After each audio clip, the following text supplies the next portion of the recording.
Supreme কোর্টের order অনুযায়ী in service টিচার্সদের জন্য টেট নোটিশ দিয়ে দিল। বছরে দুবার টেট হবে। তো নোটিশটা আমি শেয়ার করছি।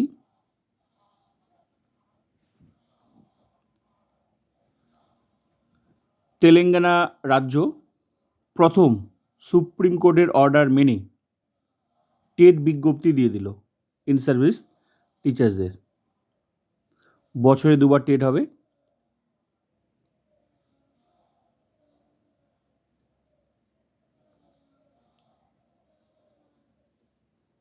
প্রথম রাজ্য এত তাড়াতাড়ি কিন্তু সুপ্রিম কোর্টের অর্ডার মেনেই টেট বিজ্ঞপ্তি দিয়ে দিল।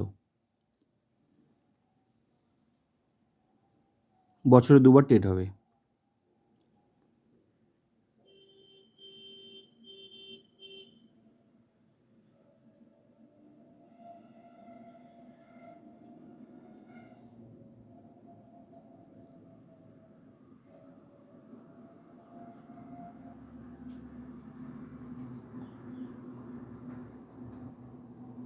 তো ভিডিওটা ভালো লাগলে like, comment, subscribe and share.